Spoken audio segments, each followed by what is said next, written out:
ये रमज़ान इसलिए ख़ास है कि हमारे पास अगर हम देखेंगे तो ये असबाब जो पैदा हुए, ख़ास तौर से स्पीकर का मामला हमारे अंदर, जो पिछले 25-30 साल पहले हमारे मस्जिदों में स्पीकर नहीं थे। 40 साल भी अगर हम पकड़ लें तो 1440वीं हिजरी चालू है आज, तो 1440 में से 40 साल हम माइनस करेंगे स्पीकर का, तो 1400 साल स्पीकर जो है बगैर माइक के चला।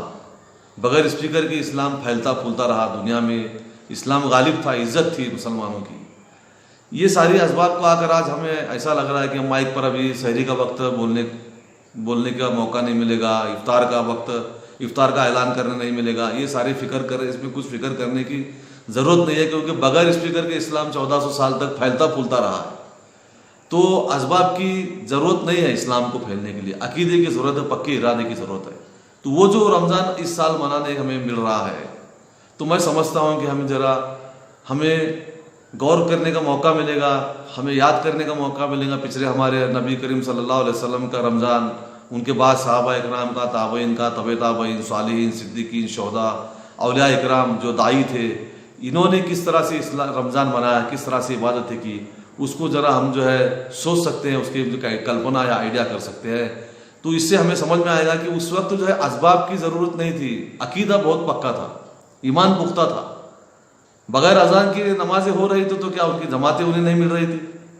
बगैर अजान के, बगैर स्पीकर के, स्पीकर पर वक्त नहीं बोला जाता था, उस वक्त स्पीकर था ही नहीं, तो क्या उनकी सहरी वक्त पर नहीं हो रही थी? स्पीकर से रोज़ा नहीं छोड़ा जा रहा था, इस पर इफ्तार नहीं हो रहा, तो क्या उनका इफ्तार सही वक्त पर नहीं हो रहा था? ऐसा नहीं है, बल्कि उनका हमसे, हम खुद जानते हैं कि हमसे बेहतरीन इबादतें उनकी थी, हमसे पिछले वालों की, हमसे पहले वालों की। हमारे असलाफ जो थे, हमारे बुजुर्गान दीन, उनकी इबादतें हमसे अच्छी थी, हमसे पुख्ता थी, और उसका नतीजा भी हमने देखे कि उस वक्त इस्लाम को बहुत इज्जत थी दुनिया में। तो उस टाइप का जो इस्लाम है, उस टाइप का रमज़ान, उस टाइप की इबादतें करने का मौका आज हमें मिला है, उसमें फिक्र करने की ज़रूरत नहीं है। अल्लाह के रसूल सल्लल्लाहु अलैहि वसल्लम ने बयान फरमाया कि सब में बेहतरीन वक्त तो है जो नमाज के इंतज़ार में गुजरे। अब स्पीकर नहीं है तो मुसलमान बार बार घड़ी की तरफ देखेगा, नमाज की फिक्र करे, यह अदा अल्लाह को पसंद है। घड़ी देखकर बार बार रोज़ा इफ्तार करेगा जैसे पिछले लोग करते थे। हम आज जो है अभी स्पीकर पर ऐलान नहीं होने वाला और सहरी का वक्त बता नहीं जा रहा, ये सब लेकर फिक्र करते बैठने की ज़रूरत नहीं।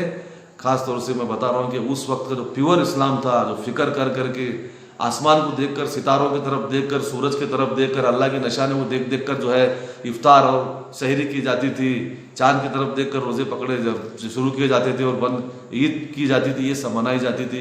ये सारी चीज़ें जो है हमारे पुराने असलाफ, हमारे बुजुर्गान दीन या पिछले दिनों ज़माने के जो मुसलमान थे, जो पक्के मुसलमान थे ईमान में, अकीदे में और अमल में, उनके जैसे हमें अमल करने को मिलेगी। दूसरा किस बात है, तरावी। तरावी भी जो है जमातें हमारे यहाँ हो रही है, हमारे यहाँ वो बड़े तरावी के फिर इवेंट हो रहे हैं, उसके अंदर 10 दिन की तरावी, 3 दिन के तरावी, ये सारी चीज़ें जो है सुन्नत से साबित नहीं है। अल्लाह के रसूल सल्लल्लाहु अलैहि वसल्लम का हुक्म है कि ये कुरान का महीना है, रमज़ान जो है कुरान का महीना है, रमज़ान की बरकत कुरान की वजह से है। उस महीने में कुरान नाजिल हुआ, इसलिए रमज़ान बरकत वाला महीना है। उस रात में शब कदर में कुरान नाजिल हुआ, इसलिए वो रात 1000 महीनों से ज़्यादा अफजल है। ये जो कुछ भी बरकतें फजीलत है कुरान की वजह से है। तो कुरान पर गौर व फिक्र होना चाहिए, कुरान की जो है उस पर तिलावत होना चाहिए। हम जो है तरावी में जाकर सुनते हैं, सुनने का सवाब हासिल हुआ ऐसा समझते हैं, क्या बयान किया जा रहा है वो हम उसके अल्फाज की तरफ भी ध्यान नहीं देते, और वो क्या अल्फाज है उसके माने समझना अरबी ज़बान से तो हम बहुत दूर है।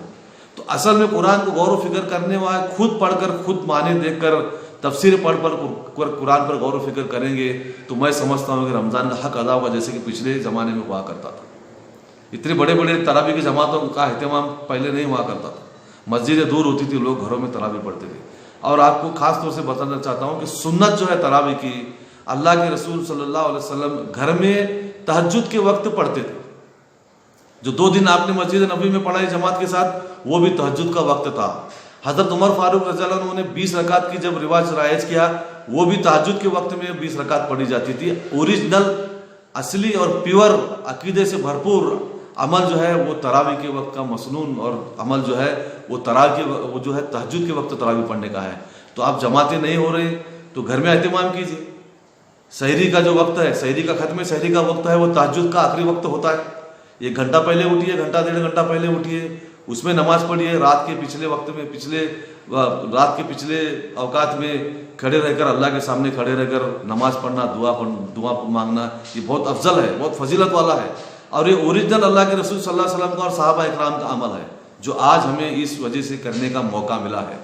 मैं समझता हूँ वो तरावी की जमात बनाने की फिक्र करना, ये यहाँ पर पढ़ेंगे कुछ 4 घर के लोग एक जगह आने, ऐसा कुछ करने की ज़रूरत नहीं है। आप तहज्जुद के वक्त उठिए, अगर हो सकता है तो बहुत अफजल अमल है, जनाब मोहम्मद रसूलुल्लाह सल्लल्लाहु अलैहि वसल्लम का अमल है। ये अमल अकीदे से भरपूर है, इसकी फजीलतें सब में ज़्यादा है। आप जो है सहरी से पहले, अब तरावी जो है नहीं है जमात के साथ, तो आप जल्दी सो सकते हैं और 1 घंटा पहले अगर उठेंगे, 4 पौने 4 बजे अगर उठेंगे तो आपको तहज्जुद मिल सकती है। ये बहुत असल अमल और हुजूर सल्लल्लाहु अलैहि वसल्लम का और सहाबा इकराम का अमल करने का हमें इस वक्त मौका मिल रहा है, इसको खुशी से ले ले। ये बहुत ख़ास रमज़ान है मेरे भाइयों, मैं आपसे कहना चाहता हूँ ये सारी चीज़ें जो पिछली जो हमारे जो है पिछले असलाफ थे, हमारे बुजुर्गान दीन थे, वो जो करते थे वैसा इफ्तार का भी पार्टियाँ हो रही हैं, इफ्तार की पार्टियाँ जो कि सुन्नत से साबित नहीं, और सारा का सारा रियाकारी का अमल है, पॉलिटिकल इवेंट है, वो सारे कुछ और वो सब नहीं है। घर में इफ्तार करने की हुजूर सल्लल्लाहु अलैहि वसल्लम की सुन्नत है, वो सुन्नत भी अदा होने वाली है। अब घर में इफ्तार करेंगे तो सुन्नत पर इफ्तार हुआ जा रहा है, सारी चीज़ें सुन्नत के मुताबिक करने का मौका आज हमें मिल रहा है। तो इस रमज़ान को ऐसा न समझे कि जो सरकार ने बयान डाला ये दूसरी बात है। इसके पहले जनाब मोहम्मद रसूलुल्लाह सल्लल्लाहु अलैहि वसल्लम ने वबा के वक्त में घर से निकलने पर मना किया है, और जहाँ वबा है वहाँ से भी घर से निकलने में मना किया है।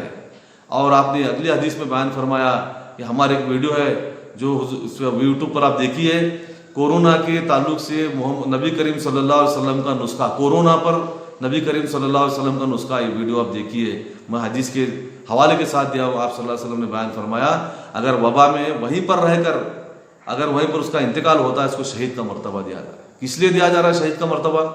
मतलब क्या है इसका कि आपका वहाँ पर इंतकाल हुआ तो भी परवाह नहीं, मगर घर नहीं छोड़ना चाहिए, जगह नहीं छोड़ना चाहिए। जनाब मोहम्मद रसूलुल्लाह सल्लल्लाहु अलैहि वसल्लम की ताकीद है। हमें सरकार का पालन, इसको सोचिए, ऐसा बोझ महसूस मत कीजिए। सरकार दो आलम सल्लल्लाहु अलैहि वसल्लम के हुक्म है, उनके अहकामात है कि वबा के वक्त में घर न छोड़ा जाए। तो इसमें जो है हुजूर सल्लल्लाहु अलैहि वसल्लम का, आपने एक मरतबा जो मुस्लिम की एक रिवायत है कि आपने एक वफ्द आया था, उनके अंदर वहाँ के गाँव में वबा थी, कुछ लोग बीमार थे, तो आपने उनसे बैत भी नहीं किया, आपने उनसे शेक हैंड भी नहीं किया। तो ये आप सल्लल्लाहु अलैहि वसल्लम ने एहतियात रखा है। हमारे लोग ईमान के जज्बे में आकर कह रहे हैं कि ऐसा करने से वायरस नहीं लगता, वैसा नहीं है। अल्लाह ताला का और अल्लाह के रसूल सल्लल्लाहु अलैहि वसल्लम का फरमान है कि आप जो है एहतियात बरतिए, फिर उसके बाद अल्लाह पर तवक्कुल कीजिए, फिर अस्कार है, फिर दुआएं हैं, दवा खाने के बाद में दुआ पढ़नी है, फिर अल्लाह पर तवक्कुल करना है। ये अल्लाह के रसूल सल्लल्लाहु अलैहि वसल्लम का और दीन की तालीमात है, इसमें कोई पैनिक होने की ज़रूरत नहीं है। और पूरा रमज़ान जो है हमें सुन्नतों के मुताबिक अमल करने का मौका मिल रहा है।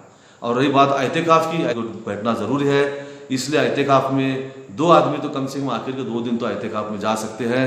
और ये परमिशन, अगर कहाँ पर कहीं कर्फ्यू है तो परमिशन लेकर जो है मस्जिद में 2 आदमी 3 दिन अगर एक ही जगह पर रहना तो गवर्नमेंट को भी कुछ प्रॉब्लम नहीं है, यहाँ से वहाँ घूमने फिरने के लिए मनाही की गई है। तीसरी आखिरी बात जो है, ये जो आप जो है अखराजात नहीं है, जो खाने पीने के एहतमामात होते हैं, प्रोग्राम होते हैं, वो सारे नहीं है। इसके बाद ये करके भी लोग ज़कात निकालते हैं, तो अभी जो है मस्जिद के ज़िम्मेदारान के हाथ में ज़कात का निज़ाम दिया जाए। और वो जो मस्जिद के ज़िम्मेदारान हैं, मस्जिद के 2-3 लोगों की कमेटी बनाकर वो मस्जिद के मोहल्ले के अंडर में जितने गुरबा हैं, ये ज़कात जमा करके वो गुरबा तक जो है या डायरेक्ट पैसे दिए जाए, अनाज वगैरह देकर जो है रमज़ान का पूरा इंतज़ाम कर सकते हैं। कुछ इलाके में मस्जिदें ऐसी हैं जहाँ पर पूरे गुरबा हैं, वहाँ पर कुछ ज़कात देने वाला नहीं है। तो कुछ इलाके पर ऐसी मस्जिदें हैं जहाँ पर एक भी गरीब नहीं है, सारे पैसे वाले आमिरों की मस्जिदें हैं। तो वो मस्जिदों के जिम्मेदारान जो है गरीब इलाके के जिम्मेदारान से रब्ता करके लिस्ट बनाकर बाकायदे, ऐसा नहीं है कि कोई भी आ रहा है किसी को भी बांट रहा है, गाड़ी खड़ा करके बांट रहा है, किसी को मिल रहा है किसी को नहीं मिल रहा है, मिलने वाले को ज़्यादा मिल रहा है, जय मिलने को मिल ही नहीं रहा है। तो मस्जिद वाले अपने मस्जिद के अतराफ के लोगों की बाकायदा फहरिस्त बनाए और फहरिस्त के मुताबिक तकसीम करें। सबको एक मरतबा दे, 2 बार आया तो सबको 2-2 दे, 3 बार आया तो सबको 3-3 दे, सबको मिलता है नहीं। इसका जो है मस्जिद के लोग अपने गुरबा की लिस्ट निकालें, और जो अमीर इलाके की मस्जिद है वहाँ पर गुरबा नहीं तो गरीब इलाके की मस्जिदों से रब्ता करके उनको दें। और इस तरह से तमाम मुसलमानों को ज़कात और खाने पीने के सामान पहुँचाने का इंतज़ाम अगर करेंगे तो मैं समझता हूँ कि ये रमज़ान के अंदर की हमारी इबादतें अकीदे की बुनियाद पर होंगी और पूरी सुन्नत के मुताबिक होंगी, सहाबा इकराम के अमल के मुताबिक होंगी। तो इससे हमें अजर भी इंशाअल्लाह ज़्यादा अजर मिलेगा, हमें ज़्यादा सवाब मिलेगा इंशाअल्लाह। जब हम कोरोना से बाहर निकलेंगे तो कोरोना को अल्लाह ताला के रसूल सल्लल्लाहु अलैहि वसल्लम ने कोरोना में मरने वालों को शहीद कहा है। बुखारी के अंदर रिवायत है। तो शहीद जिस काम में शहीद होता है इंसान मरने के बाद में, उस काम से अगर कोई बचकर वापस आए तो वो गाजी कहलाता है। तो मेरा ऐसा मानना है कि इसके बाद इंशाल्लाह कोरोना के बाद जो बचकर निकलेंगे इसमें से अल्लाह के फजल से, तो गाजी कहलाएंगे और इंशाल्लाह दुनिया में इस्लाम का बोलबाला दोबारा शुरू होगा। इस्लाम की इज़्ज़त और इस्लाम का और मुसलमान को जान माल की हिफाजत जो है इंशाल्लाह होने लगेगी, इज़्ज़त होने लगेगी, ऐसा मुझे उम्मीद है। और अल्लाह से दुआ भी है कि अल्लाह ताला इससे जो है कोरोना से हम सबको पूरे तमाम इंसानों को इससे हमें बचाए और इस्लाम और मुसलमानों को इज़्ज़त अता करे। आमीन सुमा आमीन बिरहमतिका या अरहमर राहिमीन।